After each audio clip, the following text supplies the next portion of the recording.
வணக்கம் நண்பர்களே, இன்னைக்கு மதுரை ஹைகோர்ட்டு 5/2/2024 ஒரு சீராய்வு மனுவில் வழங்கியிருக்கிற ஒரு முக்கியமான தீர்ப்பை தான் பார்க்க போகிறோம். இந்த வழக்கில் கண்ட பிரச்சனைகள் போல நீதிமன்றங்களில் நிறைய மனுக்கள் பெண்டிங் இருக்குது.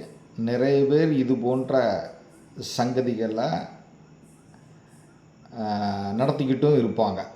அப்படி ஒரு சுவாரஸ்யமான சங்கதி கொண்ட ஒரு பிரச்சனை இது. நேரடியாக வழக்கின் சுருக்கத்துக்குள்ளே போவோம், உங்களுக்கு ஈஸியாக புரியும். இந்த வழக்கில் கண்ட வாதியின் பெயர் வந்து மதலை குமார். பிரதிவாதிகள் கிட்டத்தட்ட 22 பேர் இருக்கிறாங்க. Senthil Kumar and others.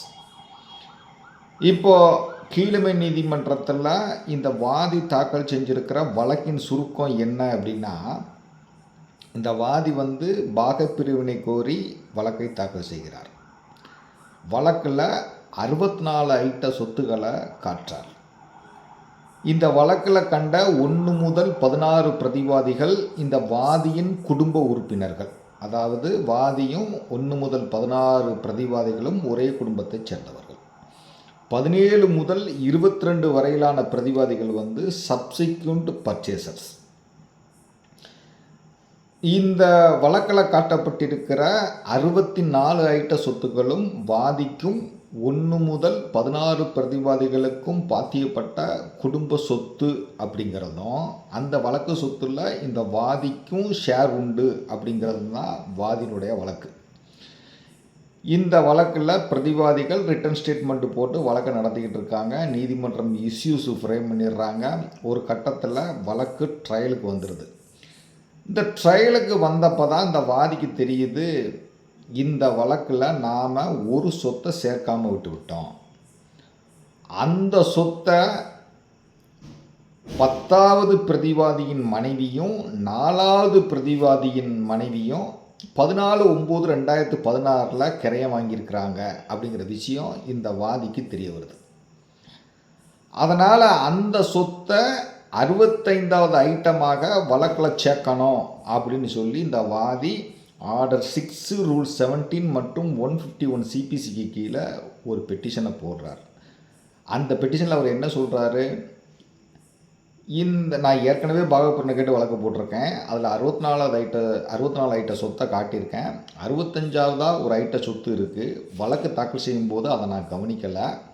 இப்போ தான் எனக்கு அப்படி ஒரு சொத்து இருக்குன்னு தெரிய வருது. அந்த சொத்தை 10வது பிரதிவாதியின் மனைவியும் 4வது பிரதிவாதியின் மனைவியும் சேர்ந்து கிரையம் வாங்கியிருக்கிறாங்க. அதனால் இந்த சொத்தும் குடும்ப சொத்து. அதனால் வழக்கில் இந்த சொத்தை 65வது ஐட்டமாக வழக்கில் சேர்க்கணும் அப்படின்னு சொல்லி பெட்டிஷனில் சொல்கிறார். இந்த பெட்டிஷனுக்கு பிரதிவாதிகள் ஒரு கவுண்ட்ரு போடுறாங்க. அந்த கவுண்டரில் அவங்க என்ன சொல்கிறாங்க அப்படின்னா, வாதி வழக்கில் 65வது ஐட்டமாக சேர்க்க கோரும் சொத்தானது முதல் குடும்ப சொத்தே கிடையாது. அந்த சொத்தானது அந்த வழக்கில் கண்ட சில பிரதிவாதிகளுக்கு சொந்தமான கூட்டாண்மை நிறுவனத்தின் வருமானத்தின் மூலமாக 10வது பிரதிவாதியின் மனைவி பேருக்கும் 4வது பிரதிவாதியின் மனைவியின் பேருக்கும் வாங்கப்பட்ட சொத்து. இந்த விவரம் வாதிக்கும் நல்லாவே தெரியும். அதனால் வாதி தாக்கல் செஞ்சிருக்கிற அந்த அமெண்ட்மெண்ட் பெட்டிஷன் சட்டப்படி செல்லாது, அதனால் தள்ளுபடி பண்ணுங்க அப்படின்னு சொல்லி கவுண்ட்ரு போடுறாங்க. இப்படி கவுண்ட்ரு போட்டதில் கூடுதலாக சில விவரங்கள் சொல்கிறாங்க. என்ன சொல்கிறாங்கன்னா, வாதி அந்த கிரையப்பத்திரத்தை, அதை 2016 தேதியிட்டு அந்த கிரையப்பத்திரத்தின் அடிப்படையில் தான் இந்த 65வது ஐட்டமாக அந்த சொத்தை சேர்க்கணும்னு மனு போட்டிருக்காரு. ஆனால் அந்த கிரையாவணத்தில் இன்னும் நிறைய பேர் இருக்கிறாங்க. அவங்களெல்லாம் இந்த வழக்கில் பார்ட்டியாக சேர்க்கல. குறிப்பாக அந்த சப்சிக்வெண்ட் பர்ச்சேசர் இருக்காங்க பார்த்தீங்களா, அந்த 10வது பிரதிவாதியின் மனைவி 4வது பிரதிவாதி மனைவி, இவங்க அசல் வழக்கிலே கிடையாது. இவங்க வழக்கில் கிடையாது. அதனால் அந்த வாதியுடைய மனு நான் ஜெண்டர் ஆஃப் நெசசரி பார்ட்டிலையும் அடிபடுது. சப்சிக்வெண்ட் பர்ச்சேசர் வழக்கிலே இல்லாத நிலையில் அவங்களுக்கு பாத்தியப்பட்ட சொத்தை இவர் எப்படி 65வது ஐட்டமாக சேர்க்க சொல்லி ஒரு மனு போட முடியும்?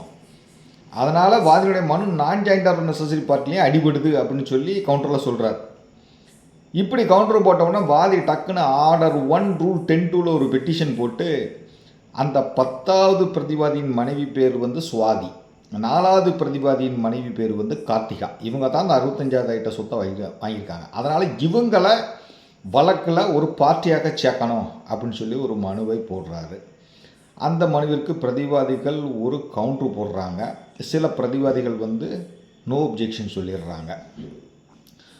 முழுமையாக 2 மனுக்களையும் பரிசீலித்த விசாரணை நீதிமன்றம் என்ன சொல்லிடுறாங்க அப்படின்னா, இந்த வாதி 65வது ஐட்டமாக வழக்கில் சேர்க்க கோரும் சொத்தானது குடும்ப சொத்து கிடையாது.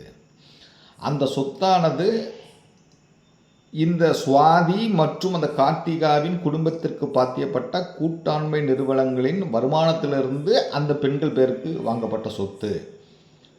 அதனால் இது கூட்டு குடும்ப சொத்தோ கிடையாது அப்படின்னு சொல்லி அந்த ஆர்டர் 6 ரூல் 17 பெட்டிஷனை டிஸ்மிஸ் பண்ணிடுறாங்க.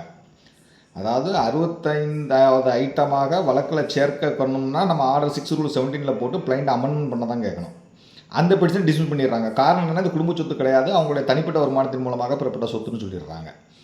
அதுக்கப்புறம் இந்த வாதி இன்னொரு பெட்டிஷன் போட்டிருக்காரு பார்த்தீங்களா, அந்த சுவாதியையும் அந்த கார்த்திகாவையும் வழக்கில் சேர்க்கணும்னு சொல்லி ஒரு பெட்டிஷன் போட்டிருக்காங்கல்ல, அந்த பெட்டிஷனையும் டிஸ்மிஸ் பண்ணிடுறாங்க. அதை என்ன காரணம் டிஸ்மிஸ் பண்ணிடுறாங்கன்னா, இந்த பிரதிவாதிகள் நீண்ட காலத்திற்கு முன்பாகவே ரிட்டர்ன் ஸ்டேட்மெண்ட் போட்டாங்க. அப்படி ரிட்டர்ன் ஸ்டேட்மெண்ட் போட்டு வெகு காலத்திற்கு பிறகு, மிக நீண்ட காலத்திற்கு பிறகு இந்த சுவாதியையும் கார்த்திகாவையும் வழக்கில் சேர்க்க சொல்லி வாதி தாக்கல் செஞ்சிருக்கிற அந்த ஆர்டர் 1 ரூல் 10(2) பெட்டிஷனையும் ஏற்றுக்கொள்ள முடியாது. அதே நேரத்தில் இந்த 65வது ஐட்ட சொத்து குடும்ப சொத்துகளின் வருமானத்தில் இருந்து தான் வாங்கப்பட்டது அப்படிங்கிறதுக்கும் வாதி எந்த ஆதாரமும் தாக்கல் பண்ணலை, டாக்குமெண்ட்ஸும் எதுவும் ப்ரொடியூஸ் பண்ணலை. அதனால் சேர்க்க இயலாதுன்னு சொல்லி அந்த பெட்டிஷனையும் டிஸ்மிஸ் பண்ணிடுறாங்க. இந்த இரண்டையும் எதிர்த்து இந்த வாதி உயர்நீதிமன்றத்தில் சீராய்வு மனுவை தாக்கல் பண்ணுறார். அப்போ வாதியினுடைய இந்த வழக்கு விவரங்களில் இருந்து நமக்கு என்ன தெரிய வருதுன்னா, வாதி பார்ட்டிஷன் கேட்டு சூட்டு போடுறாரு. வழக்கில் 64 ஐட்ட சொத்தை காட்டியிருக்கிறாரு. 1 முதல் 16 பிரதிவாதிகள் இவங்க குடும்ப உறுப்பினர்கள், 17 முதல் 22 சப்சிக்வெண்ட் பர்ச்சேசர். இந்த வழக்கில் பிரதிவாதிகள் ரிட்டன் ஸ்டேட்மெண்ட் போட்டு வழக்கு இஷ்யூஸ் ஃப்ரம் ட்ரையலுக்கு வந்துடுது. ட்ரையலுக்கு வந்த பிறகு தான் அந்த வாதிக்கு என்ன தெரியுது, ஒரு சொத்து நம்ம சேர்க்காம விட்டுட்டோங்கிறது தெரிய வருது. அந்த சொத்தை சுவாதியும் கார்த்திகாவும் வாங்கியிருக்காங்க அப்படிங்கிற விவரம் தெரிய வருது. உடனே அந்த சொத்தை வழக்கில் சேர்க்கணும்னு சொல்லி ஆர்டர் 6 ரூல் 17 அந்த கார்த்திகாவையும் அந்த சுவாதியையும் வழக்கில் ஒரு பார்ட்டியாக சேர்க்க சொல்லி ஆர்டர் 1 ரூல் 10(2) ஒரு பெட்டிஷனை போடுற 2 பெட்டிஷனுமே கோர்ட்டு டிஸ்மிஸ் பண்ணிடுறாங்க. இப்போது ஹைகோர்ட்டில் இந்த வழக்கு விசாரணைக்கு வரும்பொழுது இந்த பிளைன்டிஃப் தரப்பில் ஆஜரான வழக்கறிஞர் என்ன வாதம் வைக்கிறார் அப்படின்னா, வாதி பார்ட்டிஷன் கேட்டு வழக்கு போட்டிருக்காரு. வழக்கில் 64 ஐட்ட சொத்தை காட்டியிருக்காரு. 65வது ஐட்டமாக ஒரு சொத்தை வழக்கில் சேர்க்கணும்னு சொல்லி ஒரு பெட்டிஷன் போட்டிருக்காரு. அது குடும்ப சொத்து. வாதிக்கு வழக்கு தாக்கல் செய்யும் பொழுது இப்படி ஒரு சொத்து இருக்கிற விவரம் அவர் அறியாமையால் விட்டுவிட்டார்.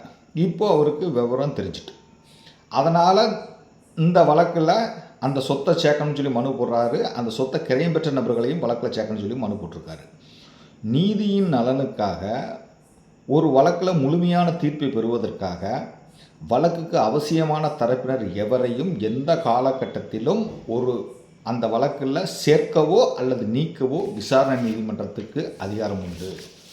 ஏற்கனவே supreme court SK Golamlal Chand versus Nandulal Shaw அப்படிங்கிற வழக்கில் ஆர்டர் 1 ரூல் 10(2)க்கு கீழே போடுற பெட்டிஷனை நீதிமன்றம் அனுமதிக்கலாம்.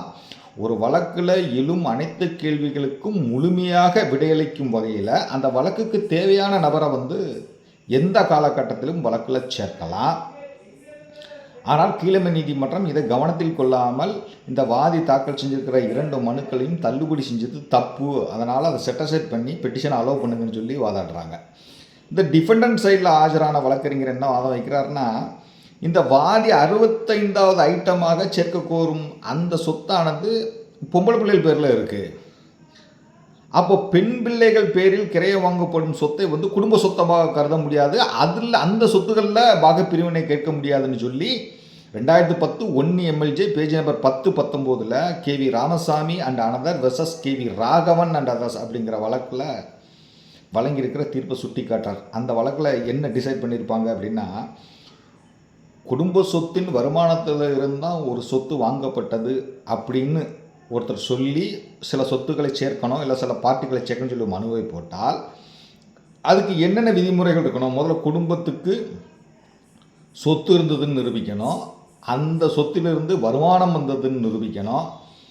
அதெல்லாம் நிரூபித்தா தான் அந்த சொத்தை சேர்க்க முடியும். அதே நேரத்தில் பெண் பிள்ளைகள் பேரில் உள்ள சொத்தை வந்து குடும்ப சொத்தாக கருத முடியாது. ஒரு பெண் பிள்ளைகளுக்கு எந்த வகையில் சொத்து வந்தாலும் அதை அவங்க தனிப்பட்ட சொத்தாக கருத வேண்டும் என்பதால் அதை பெண் பிள்ளைகள் சொத்தை வந்து வழக்கில் சேர்த்து பார்ட்டிஷன் கேட்க முடியாது அப்படிங்கிறதுன்னு சொல்லி இந்த தீர்ப்பில் சொல்லியிருப்பாங்க. இந்த தீர்ப்பு சொல்லி சுட்டி காட்டி விசாரணை நீதிமன்றம் வழங்கியிருக்க தீர்ப்பு சரிதான் அப்படின்னு சொல்லி அவர் வாதாடுறாரு. இன்னும் சில ஜட்ஜ்மெண்ட்ஸ் எல்லாம் சொல்கிறாங்க.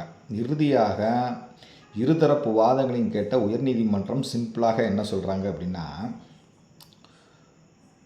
இப்போ வழக்கு நடக்கும் பொழுது ஒரு சொத்தை கிரயம் பெற்றுவிட்டால் டிபி ஆக்ட் பிரிவு 52 பிரகாரம் அந்த கிரயமானது லிஸ்பெண்டன்ஸ் அப்படிங்கிற கோட்பாட்டின் கீழே பாதிக்கப்படும்.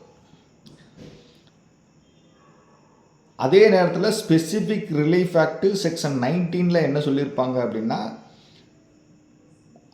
அப்படி ஒரு வழக்கு இருப்பதே தெரியாத நிலையில் சொத்தை கிரயம் பெறும் அந்த சப்சிக்வெண்ட் பர்ச்சேசரின் நலன் பாதுகாக்கப்பட வேண்டும் அப்படின்னு சொல்லியிருப்பாங்க. அப்போ வழக்கு நடந்து கொண்டிருக்கும் பொழுது வழக்கு சொத்தை கிரயம் பெறும் நபர் வழக்கில் சேர்க்கணும்னு அவசியம் இல்லை. ஆனால் இது எந்த மாதிரியான வழக்குகளுக்கு பொருந்தும்? டிக்ளரேஷன், இன்ஜெக்ஷன் சூட்டு, ரெக்கர்வேஷன் சூட்டு, அப்படி உள்ள சூட்டுக்கு தான் இந்த கோட்பாடு பொருந்தும். அது போன்ற வழக்குகளில் வழக்கு நடந்துக்கிட்டு இருக்கும்போது கிரயம் பெற்ற நபர்களை தான் வழக்கில் சேர்க்க வேண்டிய அவசியம் இல்லை. கோர்ட் வந்து அதை நிராகரிச்சிடலாம். ஆனால் இந்த வழக்கு வந்து பார்ட்டிஷன் சூட்டு. இந்த வழக்கில் வாதி ஏற்கனவே 64 ஐட்ட சொத்துக்களை காட்டியிருக்கிறாரு. இந்த 65ஆவதாக சேர்க்க கோரும் அந்த ஐட்ட சொத்தும் குடும்ப சொத்து தான் சொல்கிறாரு. அதுவும் இந்த சொத்துக்களுக்கு மத்தியில் தான் இருக்குது. அப்போது இந்த வழக்கில் வந்து இந்த 65வது ஐட்ட சொத்து குடும்ப சொத்தா இல்லையா அப்படிங்கிறது தீர்மானிக்கப்பட வேண்டியது இருக்குது. அதை எப்போ தீர்மானிக்கணும்னா வழக்கின் முழு விசாரணை தான் தீர்மானிக்க முடியும். ஏற்கனவே 64 ஐட்ட சொத்து குடும்ப சொத்து அப்படிங்கிறத வந்து இவங்க பெரிய அளவில் கட்சி பண்ணலை. இந்த 65வது ஐட்டத்தை தான் சொல்கிறாங்க. அப்போ 65வது ஐட்ட சொத்து குடும்ப சொத்தின் வருமானத்திலிருந்து சுவாதியும் கார்த்திகாவும் கிரயம் வாங்கின அவங்க பேரில் கிரயம் வாங்கப்பட்ட சொத்தா இல்லையா அப்படிங்கிறத ட்ரையலில் தான் கண்டறிய முடியும். ஒரு வழக்கில் முழுமையான தீர்ப்பளிப்பதற்காக ஒரு வழக்கில் கண்ட அனைத்து கேள்விகளுக்கும் விடையளிப்பதற்கு ஏதுவாக அந்த வழக்கிற்கு அவசியமான தரப்பினரை அந்த வழக்கின் எந்த காலகட்டத்திலும் சேர்ப்பதற்கு நீதிமன்றத்துக்கு அதிகாரம் உண்டு. அதே போல் தேவையில்லாத தரப்பினர்கள் நீக்குவதற்கும் நீதிமன்றத்துக்கு அதிகாரம் உண்டு. இந்த வழக்கில் 65வது ஐட்ட சொத்து குடும்ப சொத்தின் வருமானத்திலிருந்து வாங்கப்பட்ட சொத்தா அல்லது பிரதிவாதிகள் சொல்வது போல அவர்களது தனிப்பட்ட கூட்டாண்மை நிறுவனத்தின் வருமானத்திலிருந்து வாங்கப்பட்ட சொத்தா அப்படிங்கிறத வந்து ட்ரையலில் தான் தீர்மானிக்கணும். முழுமையாக விசாரணை செய்யப்பட வேண்டும். ஆவணங்கள்லாம் பரிசீலனை செய்யப்பட வேண்டும். அப்படி இருக்கும் சூழ்நிலையில் வழக்கு ட்ரையல் ஆரம்பிக்கிற ஸ்டேஜிலே வந்து இதை சேர்க்க முடியாது அப்படின்னு சொல்ல முடியாதுன்னு சொல்லி இந்த வாதி தாக்கல் செஞ்சுட்டு இருக்கிற 2 ஐஏவுமே சட்டப்படி செல்லும் அப்படின்னு சொல்லி இந்த வாதி தாக்கல் செஞ்சிருக்கிற சீராய்வு மனுவை அனுமதித்து நீதிமன்றம் உத்தரவிட்டுட்டாங்க. இப்போ என்கிட்டையும் இது போல் நிறைய வழக்குகள் இருக்குது. நானும் இது போன்ற பெட்டிஷன்கள் எல்லாம் போட்டிருக்கேன். அதாவது ஒரு வழக்கில் யாரை சேர்க்கணும் யாரை சேர்க்கக்கூடாதுன்னு டிசைட் பண்ணக்கூடிய உரிமை வாதிக்கு தான் இருக்குது. வாதி ஒரு தரப்பினர் தேவையில்லைன்னு தெரிஞ்சால் அவரை நீக்கிக்கலாம், தேவைப்பட்டால் சேர்த்துக்கலாம். அது வாதியினுடைய இஷ்டம்தான். யாரை சேர்க்கணும் யாரை சேர்க்கக்கூடாதுன்னு சொல்லி கோர்ட்டும் கட்டாயப்படுத்த முடியாது, அந்த வழக்கில் கண்ட பிரதிவாதிகளும் கட்டாயப்படுத்த முடியாது. அப்படிங்கிறதுக்காக நான் ஒரு ஆர்குமெண்ட் நோட்ஸ் ரெடி பண்ணி ஒரு கேஸில் போட்டிருக்கேன்.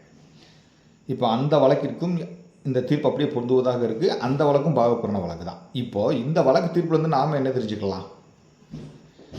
நீங்கள் வழக்கின் எந்த காலகட்டத்திலும் நீங்கள் ஒரு சொத்து விடுபட்டு இருந்து அந்த சொத்தை வழக்கில் சேர்க்க வேண்டுமென்றால் நீங்கள் சேர்ப்பதற்கு ஆர்டர் 6 ரூல் 17 கீழே மனு போட்டுக்கலாம்.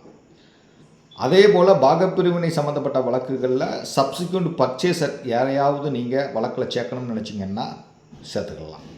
அதற்கு எந்த தடையும் இல்லை. ஒரு வழக்கின் எந்த காலகட்டத்திலும் அந்த வழக்கிற்கு அவசியமான தரப்பினரை ஆர்டர் 1 ரூல் 10 பெட்டிஷன் போட்டு நீங்கள் சேர்த்துக்கலாம். அதுபோல் எந்த சொத்துக்களையும் சேர்க்க வேண்டும் அப்படின்னு நீங்கள் நினச்சிங்கன்னா ஆர்டர் 6 ரூல் 17 போட்டும் நீங்கள் பெட்டிஷன் போட்டுக்கலாம் அப்படின்னு தான் இந்த தீர்ப்புலேருந்து நாம் தெரிஞ்சுக்கிடணும். இந்த தீர்ப்பினுடைய முழு விவரத்தை நான் டிஸ்கிரிப்ஷன் பாக்ஸில் கொடுக்குறேன். படித்து பாருங்கள். ரொம்ப சுவாரஸ்யமான தீர்ப்பு. நிச்சயமாக நம்மட்டும் இது போன்ற வழக்குகள் இருக்கும். நிறைய பேருக்கு இது போன்ற பிரச்சனைகளும் இருக்கும். தீர்ப்பினுடைய முழு விவரத்தையும் நான் டிஸ்கிரிப்ஷன் பாக்ஸில் கொடுக்குறேன். படித்து பாருங்கள். கண்டிப்பாக அனைவருக்கும் பயன்படும். நன்றி.